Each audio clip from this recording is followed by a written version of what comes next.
सामर्थ्य किसकी, किसी की पैसे लगाने की है, कोई तन की सेवा कर सकता है, कोई मन की कर सकता है।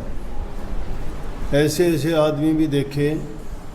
ले एक तो अपने आश्रम में दिखा दूंगा, उस लड़के की टांग पूरी को नहीं, एक टांग नहीं है उसकी, लेकिन उसकी भावना और उसका समर्पण देख लोगे तो दूसरे आदमी उसका मुकाबला नहीं कर सकते। सर्दी हो, गर्मी हो, बरसात हो, बगीचे में आपको काम करता मिलेगा।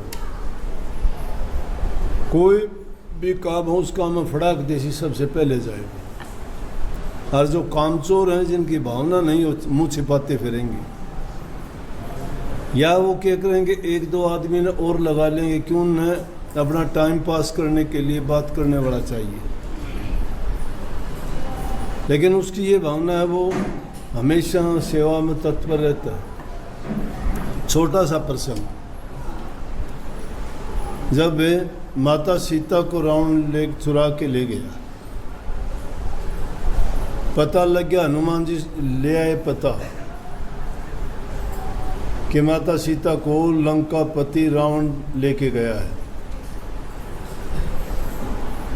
अब लंका में पहुंचने के लिए एक दो नहीं, पूरी सेना को जाना चाहिए, क्योंकि लड़ाई करनी है। लड़ाई में रावण की सेना से मुकाबला करने के लिए सेना भी ताकतवर होनी चाहिए, संख्या बल भी बहुत ज़्यादा होना चाहिए, नहीं तो दूसरे देश में जाके लड़ाई करना आसान नहीं है।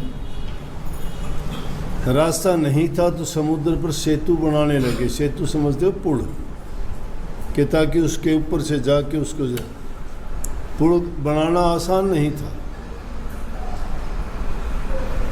लेकिन कहते हैं कि वो तो लीला श्री राम की थी। उन्होंने क्या खेल था, क्या परीक्षा थी, किस प्रकार से लोगों को जांचना था, किस प्रकार से जीवों का कल्याण करना था। और बंदर भालू क्या कोई सेना में काम थोड़े करते हैं? बंदर तो बने बनाए काम को बिगाड़ देगा। लेकिन श्री रामचंद्र जी की सेना में उन्होंने अच्छे काम कैसे किए? बंदर नहीं थे वो, बंदर जैसी शक्ल थी, जंगल में रहने वाली जाति ऐसी थी। वो इंसान थे, उनमें समझ थी, अकल थी। उनके भी राजा थे, उनकी भी सेनाएं थी, उनमें बल था, बुद्धि थी। ये ना सोचना कि बांदरों को मान लेते, बंदर उनकी शक्ल के हैं इसलिए उनको बंदर मानते, वो बंदर नहीं थे। तो एक तो ये भ्रम निकाल देना चाहिए। हमारे यहाँ परिपाटी है, कोई चीज़ कहनी किसी ने शुरू कर दी ना, उसको वैसे ही बोलना शुरू कर देते हैं। लेकिन पुल जब बनाना ही था तो उसके ऊपर कैसे उससे पार जाया जाए? पुल कैसे बने? बड़े बड़े पत्थरों को उठा के, बड़े बड़े वीर योद्धा थे वो जंगली जातियों के, ऐसे ऐसे जिनको बंदर भालू ही कहो अब तो, उन्होंने पत्थर रखने शुरू कर दिए। किस बात पे? उनके मन में श्री राम के प्रति इतनी आस्था और विश्वास था कि हम उनका नाम लेके जो काम करेंगे वो सारे काम होंगे। उसी के काम को करने के लिए उसी का नाम लेके करते और कहते हैं कि उन्हीं ताकत से ये काम हो रहा है। कितनी सत्यता है इस चीज़ में, गौर करते नहीं इस बात की। गुरु और क्या कहता है शिष्य को? गुरु यही तो कहता है, साधारण रूप में कहता है कि ध्यान करो, गुरु का करो। क्यों करो गुरु का ध्यान? उनने क्यों रामचंद्र जी का नाम लिया था? रामचंद्र जी में कह देते इतनी ताकत है तो किला बना देगा। लेकिन उनका कल्याण करना था, उनको सेवा का अवसर देना था, उनके मन में ये यकीन दिलाना था। तो वो जो पत्थर श्री राम का नाम लेके रखते हैं, पुल बनाते हैं, तो उसी टाइम क्या देखते हैं कि एक गिलहरी जानते हो ना, किलकाटो बोलते हैं अपनी भाषा में। एक गिलहरी आती है, समुद्र में जाके पानी में नहाती है, भीगती है और बाहर आके मिट्टी में लौटती है और पूरे शरीर को मिट्टी में लौट के फिर समुद्र में चली जाती है और समुद्र में जाके फिर भीगती है और फिर वापस आके मिट्टी में फिर लौटती है। श्री रामचंद्र जी वहाँ खड़े खड़े इस कोतक को देख रहे हैं और इस कोतक को देख के गिलहरी से कहने लगे, रोक के उसको बोला कि आप क्या कर रहे हो ये, कि मैं मिट्टी अपने शरीर पे और तो मेरे पास कोई तरीका नहीं है, लेकिन मैं भी इस पुल के बनाने में अपना योगदान देना चाहती हूँ। और वो योगदान मैं कोई ये नहीं कि मिट्टी उठा के डाल सकूं या कोई पत्थर उठा के रख सकूं, मेरी सामर्थ्य इतनी ही है और उसके लिए मैंने तरीका ये निकाला है।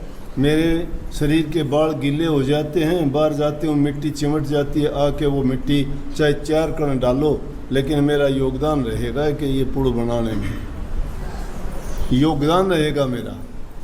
इसी प्रकार से संतों ने भी सेवा का एक तरीका बताया सत्संगियों को कि अगर हम मिल के कोई भी काम करते हैं तो चाहे उसमें हमारा नमक मात्र भी योगदान क्यों ना हो, लेकिन योगदान में हमारा उसमें नाम तो होता है।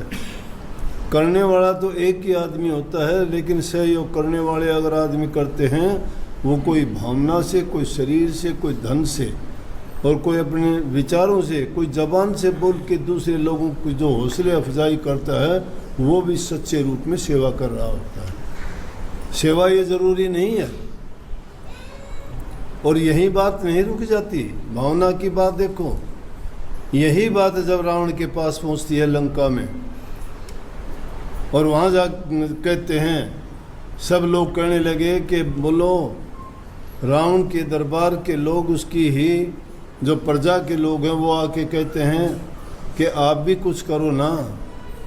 जब रामचंद्र उसके ऊपर पुल बांध के आ रहा है तो इसका मतलब वो तो बहुत शक्तिशाली है, आप में ये शक्ति नहीं है क्या, आप क्यों नहीं बनाते पुल।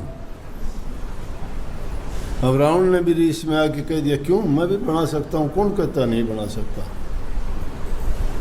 बोला कि आप भी इस तरह से पत्थर जल में तैरा सकते हो। बोला हाँ, जब ये कोई मुश्किल बात थोड़ी है, मैं भी तैरा सकता।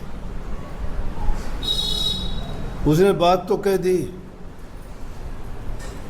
अब वो भी क्या करता है कि अगले दिन जाता है, पत्थर उठाता है, समुद्र में जाके पत्थर रखता है, पानी में पत्थर रखता है, देखता है तो उसके लोगों ने भी देखा तैर रहे हैं पत्थर। उनको यकीन हो गया भाई रामचंद्र जी का मुकाबला कर लेगा ये तो, क्योंकि उसने भी जो पत्थर तैरा दिए, ये भी पत्थर तैरा है, तो कोई उससे कमज़ोर दुर्बल नहीं है, इसमें भी शक्तियाँ हैं। प्रजा को यकीन दिला दिया। लेकिन जब घर आया तो मंदोदरी पूछने लगी कि ये बताओ आप, ये कौन सी शक्ति थी कि आपने पत्थर तैरा दिए। मैं जानती हूँ कि आप में शक्ति नहीं, आप नहीं तैरा सकते, आपने बहुत कुछ शक्तियाँ हासिल की हैं, लेकिन ये शक्ति आप में नहीं है, फिर आपने पत्थर कैसे तैराया। बोला वो जब राम लिख के पत्थर तैराता है तो मैंने रावण, बोला तूने रावण लिख के कैसे तैरा दिया। बोला मैंने पत्थर तो रावण का नाम लिख के रखा, लेकिन मैंने उस पत्थर को कह दी थी तुझे कसम है श्री राम की कि अगर डूबा तो। भावना और भक्ति, राम की पूजा करी रावण ने भी। विश्वास उसी का रख के कहे कि अगर तुझे दुआई है श्री राम की, अगर तू डूबा तो पानी पे तैरना। असल ये तो ये थी कि पानी पर तैरना। तो भावना प्रधान है। जिस इंसान की भावना नहीं है, विश्वास नहीं है, श्रद्धा नहीं है, कुछ नहीं मिला करता है। विश्वास को दृढ़ करके जो इंसान रखता है, उसके अंदर दया भी होगा, प्रेम भी होगा, भक्ति भी होगी, सेवा भी होगी, उसका सब कुछ अच्छाई की तरफ उसका रुझान हो जाएगा। लेकिन एक आदमी अगर एक बार लाइन से हट जाता है ना, फिर तो उसको समझो उसकी वो हालत होती है जिस प्रकार से रास्ते को छोड़ के जंगल में कोई घुस जाए, फिर भटक जाता है, रास्ता मिलना मुश्किल है। और उसके साथ फिर क्या गुजरती है कि या तो उसको जंगली जानवर पाड़ लेंगे, या वो घूमता घुमाता टक्कर खा खू के इधर उधर को, और अगर ज़िंदगी बर्बाद कर लेगा। जो भटक जाता है उसकी बर्बादी हो जाती है। ये संतों ने बहुत सीधी बात कही है कि किस चीज़ का अभिमान करते हो, कितने दिन के लिए तुम ये सोचते हो, ये मिट्टी जैसा काम है। संतों ने इसको मिट्टी से ज़्यादा कुछ नहीं कहा, और उस मिट्टी की तुलना कैसे की कि मिट्टी का बर्तन बनता है, पानी की छाल लगती है, गड़ जाएगा। कागज़ से तुलना की है कि उस कागज़ में वो पानी पड़ेगा, वो कागज़ गड़ जाएगा। इस ओस के बूंद से तुलना की है कि मोती जैसा नज़र आता है, लेकिन हवा लगेगी, ट्रक दे गिर जाएगा, अस्तित्व उसका ख़त्म हो जाएगा। और कबीर साहब ने उसको कहा है कि